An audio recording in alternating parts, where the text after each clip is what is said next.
ಸಚಿವ ಕೃಷ್ಣ ಬೈರೇಗೌಡ ವಿರುದ್ಧ ದೂರು ದಾಖಲಾಗಿದೆ. ದೂರನ್ನು ಕೊಡಲಾಗಿದೆ.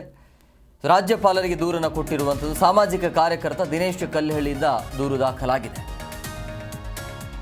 ಸಚಿವ ಕೃಷ್ಣ ಬೈರೇಗೌಡ ವಿರುದ್ಧ ಭ್ರಷ್ಟಾಚಾರದ ಆರೋಪ ಇದೆ. ಕಂದಾಯ ಇಲಾಖೆ ಭ್ರಷ್ಟಾಚಾರದಿಂದ ಕೂಡಿದೆ. ಹಾಗಾಗಿ ಭ್ರಷ್ಟಾಚಾರಿಗಳಿಗೆ ಕಡಿವಾಣ ಹಾಕ್ತಿಲ್ಲ ಅಂತ ದೂರನ್ನು ಕೊಡಲಾಗಿದೆ. ಭ್ರಷ್ಟಾಚಾರದಲ್ಲಿ ತೊಡಗಿರುವ ಅಧಿಕಾರಿಗಳ ರಕ್ಷಣೆ ಆಗ್ತಾ ಇದೆ. ಸಚಿವರ ವಿರುದ್ಧ ಕ್ರಮ ಕೈಗೊಳ್ಳಬೇಕು ಅಂತೇಳಿ ಆ ದೂರಿನಲ್ಲಿ ಉಲ್ಲೇಖ ಮಾಡಲಾಗಿದೆ. ರಾಜ್ಯಪಾಲರಿಗೆ ಹೋಗಿರುವಂಥದ್ದು. ಸಚಿವರಾಗಿರುವಂಥ ಕೃಷ್ಣ ಬೈರೇಗೌಡ ಅವರ ವಿರುದ್ಧ ರಾಜ್ಯಪಾಲರಿಗೆ ದೂರನ್ನು ಕೊಡಲಾಗಿದೆ. ಸಾಮಾಜಿಕ ಕಾರ್ಯಕರ್ತ ದಿನೇಶ್ ಕಲ್ಲಹಳ್ಳಿಯ ಕಡೆಯಿಂದ ದೂರು ಹೋಗಿದೆ. ಅಲ್ಲಿ ಕಂದಾಯ ಇಲಾಖೆಯಿಂದ ಭ್ರಷ್ಟಾಚಾರ ನಡೀತಾ ಇದೆ, ಅದನ್ನು ಕಡಿವಾಣ ಹಾಕಬೇಕು ಅನ್ನುವಂಥ ಲೆಕ್ಕಾಚಾರ. ಭ್ರಷ್ಟಾಚಾರದಲ್ಲಿ ತೊಡಗಿರುವಂಥ ಅಧಿಕಾರಿಗಳ ರಕ್ಷಣೆ ಆಗ್ತಾ ಇದೆ. ಸಚಿವರ ವಿರುದ್ಧ ಕ್ರಮ ಆಗಬೇಕು ಅಂತೇಳಿ, ಅಂದರೆ ಸಚಿವರ ಕೈ ಕೆಳಗೆ ಇರುವಂಥ ಅಧಿಕಾರಿಗಳೇನಿರ್ತಾರಲ್ಲ ಅವರ ರಕ್ಷಣೆ ಆಗ್ತಾ ಇದೆ. ಹಾಗಾಗಿ ಸಚಿವರ ವಿರುದ್ಧ ಕ್ರಮ ಆಗಬೇಕು ಅಂತ ದೂರಿನಲ್ಲಿ ಉಲ್ಲೇಖ ಮಾಡಲಾಗಿದೆ. ಹಗರಣಗಳ ತನಿಖೆ ನಡೆಸಿ ಸೂಕ್ತ ಕ್ರಮಕ್ಕೆ ಸರ್ಕಾರಕ್ಕೆ ಸೂಚನೆ ನೀಡಬೇಕು ಅಂತ ರಾಜ್ಯಪಾಲ ತಾವರ್ಚಂದ್ ಗೆಹ್ಲೋಟ್ಗೆ ದಿನೇಶ್ ಕಲ್ಲಹಳ್ಳಿ ದೂರನ್ನು ಕೊಟ್ಟಿದ್ದಾರೆ. ದೊಡ್ಡಬಳ್ಳಾಪುರದ ಹುಲಿಕುಂಟೆ ಗ್ರಾಮದ ಜಮೀನು ವ್ಯವಹಾರ ಆಗಿರ್ಬೋದು. ಸರ್ವೆ ನಂಬರ್ 150ರಲ್ಲಿರುವಂಥ ಜಮೀನು ಮಾರಾಟ ಆಗಿದೆ. ಪೋಡಿ ಆಗಿರ್ಬೋದು ಅಥವಾ ನಕ್ಷೆ ಆಗದೆ ಜಮೀನನ್ನು ಮಾರಾಟ ಮಾಡಿದ್ದಾರೆ ಅನ್ನುವಂಥ ಬಹಳ ಗಂಭೀರ ಆರೋಪ. ಯಾವುದೇ ರೀತಿಯಾಗಿ ನಕ್ಷೆ ಇಲ್ಲ, ಪೋಡಿ ಇಲ್ಲ ಅಂಥೇಳಿ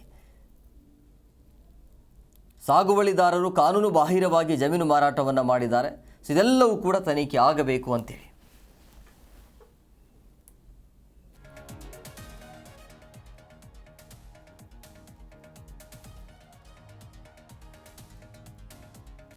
ಸಚಿವರಾಗಿರುವಂಥ ಕೃಷ್ಣ ಬೈರೇಗೌಡ ವಿರುದ್ಧ ಈಗ ರಾಜ್ಯಪಾಲರಿಗೆ ದೂರು ಹೋಗಿದೆ. ಈ ಸರ್ಕಾರ ಅಧಿಕಾರಕ್ಕೆ ಬಂದಾಗಿನಿಂದ ಒಬ್ಬರ ಮೇಲೆ ಒಬ್ಬರ ಆರೋಪ ಈ ರೀತಿ ಬರ್ತಾ ಇರುವಂಥದ್ದು. ಸಚಿನ್ ಪಾಂಚಾಳ್ ಅವರ ಆರೋಪ, ಅದು ಪ್ರಿಯಾಂಕ್ ಖರ್ಗೆ ಅವರ ವಿಚಾರ. ಅವರ ಹೆಸರು ಇದೆ ಅಂಥೇಳಿ ದೊಡ್ಡ ಮಟ್ಟದ ಹೋರಾಟ ಕೂಡ ಮಾಡಿದರು. ಅದಾದ ನಂತರ ಈಗ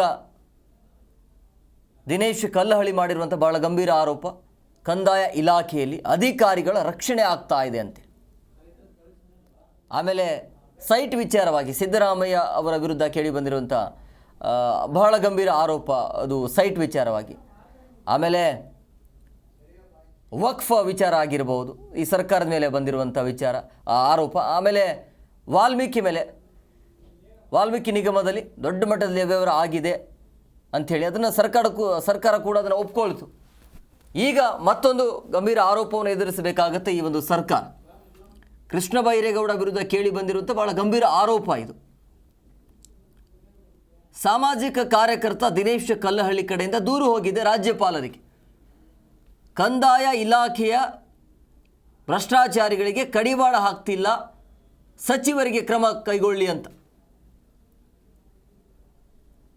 ಭ್ರಷ್ಟಾಚಾರದಲ್ಲಿ ತೊಡಗಿರುವಂಥ ಅಧಿಕಾರಿಗಳ ರಕ್ಷಣೆ ಆಗ್ತಾ ಇದೆ. ಹಂಗಾಗಿ ಸಚಿವರ ವಿರುದ್ಧ ಕ್ರಮ ಕೈಗೊಳ್ಳಬೇಕು ಅಂಥೇಳಿ, ಯಾವುದೇ ನಕ್ಷೆ ಇಲ್ಲದೆ, ಪೋಡಿ ಇಲ್ಲದೆ ಈ ರೀತಿಯಾಗಿ ಅಕ್ರಮ ನಡೀತಾ ಇದೆ, ಅದೆಲ್ಲವೂ ಕೂಡ ತನಿಖೆ ಆಗಬೇಕು ಅಂತೇಳಿ. ಇದು ಕೂಡ ಬಿಜೆಪಿಗೆ ದೊಡ್ಡ ಮಟ್ಟದಲ್ಲಿ ರಾಜಕೀಯ ಅಸ್ತ್ರ ಸಿಗುವಂಥ ಎಲ್ಲ ಸಾಧ್ಯತೆ ಕಂಡು ಬರ್ತಾ ಇದೆ.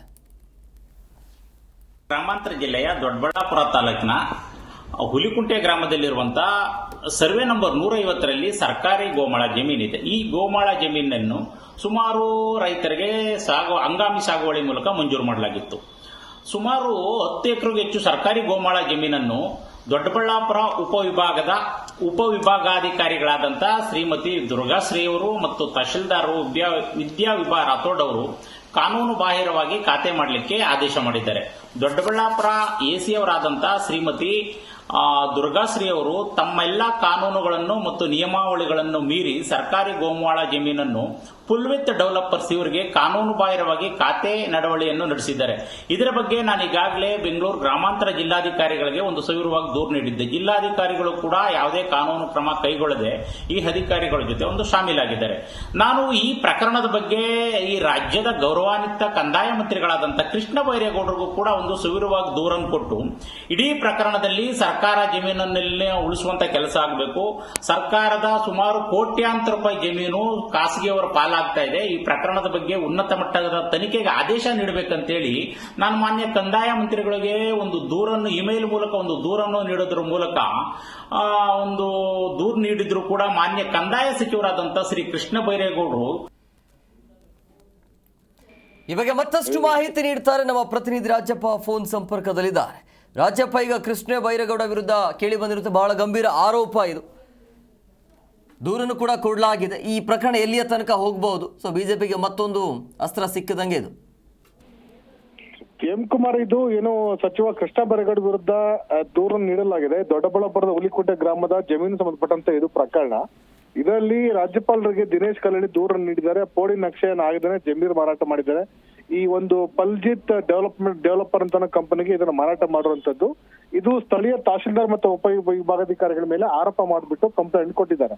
ಈ ಸ್ಥಳೀಯ ತಹಶೀಲ್ದಾರ್ ಮತ್ತು ಉಪವಿಭಾಗಾಧಿಕಾರಿಗಳು ಇದಕ್ಕೆ ಅನುಮತಿಯನ್ನು ಕೊಟ್ಟು ಅದನ್ನ ಸಬ್ ರಿಜಿಸ್ಟ್ರೇಷನ್ ಮಾಡ್ಕೊಳ್ಳಿಕ್ಕೆ ಅವಕಾಶ ಕೊಟ್ಟಿದ್ದಾರೆ. ಹಾಗಾಗಿ ಇದರಲ್ಲಿ ಸಚಿವರ ಕೈವಾಡ ಇದೆ ಅಂತ ಅನ್ನೋದನ್ನ ಅವ್ರು ಹೇಳಿದ್ದಾರೆ. ಇಲ್ಲಿ ಸಚಿವರ ಕೈವಾಡ ಯಾವ ರೀತಿ ಇದೆ, ಯಾವ ಸ್ವರೂಪದಲ್ಲಿದೆ, ಮತ್ತು ಸಚಿವರಿಗೂ ಈ AC ತಹಶೀಲ್ದಾರ್ ಮಾಡಿರುವಂತ ಏನು ಈ ರಿಜಿಸ್ಟ್ರೇಷನ್ಗೆ ಅಥವಾ ಈ ಪ್ರಕರಣಕ್ಕೆ ಸಚಿವರು ಹೇಗೆ ಸಂಬಂಧಪಡ್ತಾರೆ ಅಂತ ಬಗ್ಗೆ ಯಾವುದೇ ಸ್ಪಷ್ಟನೆ ಕೊಟ್ಟಿಲ್ಲ. ಅದ್ರ ಬದಲಾಗಿ ಸಚಿವ ಕೃಷ್ಣ ಬೈರೇಗೌಡರು ನೇರವಾಗಿ ಈ ಪ್ರಕರಣದಲ್ಲಿ ಭ್ರಷ್ಟಾಚಾರ ತೊಡಗಿದ್ದಾರೆ ಅಂತ ಆರೋಪವನ್ನ ದಿನೇಶ್ ಕಲ್ಲಳ್ಳಿ ಕೊಟ್ಟಿದ್ದಾರೆ. ಹಾಗಾಗಿ ಈಗಾಗಲೇ ಈ ಒಂದು ಪ್ರಕರಣ ಸಂಬಂಧಪಟ್ಟಂತೆ ಮಾಹಿತಿಯನ್ನ ನಾವು ಗವರ್ನರ್ಗೆ ಸಲ್ಲಿಕೆ ಮಾಡಿದ್ದೇವೆ ಅಂತ ಅನ್ನೋದನ್ನ ಹೇಳಿದ್ದಾರೆ. ಮತ್ತು ಈಗಾಗಲೇ ಈ ಪ್ರಕರಣ ಸಂಬಂಧಪಟ್ಟಂತೆ CID ತನಿಖೆ ಅಥವಾ SID ತನಿಖೆಯನ್ನ ನಡೆಸಬೇಕು ಅಂತ ಅನ್ನೋದನ್ನ ಹಿನ್ನೆಲೆಯಲ್ಲಿ ರಾಜ್ಯಪಾಲರಿಗೆ ದೂರನ್ನ ಕೊಟ್ಟಿದ್ದಾರೆ. ಇದರಲ್ಲಿ ನೇರವಾಗಿ ಸಚಿವ ಕೃಷ್ಣ ಬೈರೇಗೌಡರು ಭಾಗಿಯಾಗಿದ್ದಾರೆ ಅಂತ ಅನ್ನೋದಕ್ಕಿಂತ ಹೆಚ್ಚಾಗಿ ಅಧಿಕಾರಿಗಳು ಈ ಒಂದು ಪ್ರಕರಣದಲ್ಲಿ ಇನ್ವಾಲ್ವ್ಮೆಂಟ್ ಆಗಿದ್ದಾರೆ.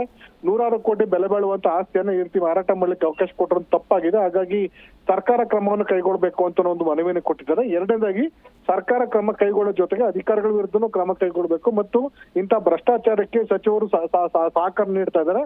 ಹಾಗಾಗಿ ಸಚಿವರ ವಿರುದ್ಧನೂ ಕ್ರಮ ಕೈಗೊಳ್ಳಬೇಕು ಅನ್ನೋ ಹಿನ್ನೆಲೆಯಲ್ಲಿ ರಾಜ್ಯಪಾಲರಿಗೆ ದೂರನ್ನು ಕೊಟ್ಟಿದ್ದಾರೆ. ಈಗ ರಾಜ್ಯಭವನಕ್ಕೆ ದೂರನ್ನು ಕೊಟ್ಟಿರೋ ಪ್ರತಿಗಳನ್ನ ಮಾಧ್ಯಮಗಳು ಬಿಡುಗಡೆ ಮಾಡಿದ್ದಾರೆ. ಹಾಗಾಗಿ ಈ ಒಂದು ಮಾಹಿತಿ ಲಭ್ಯವಾಗ್ತಾ ಇದೆ.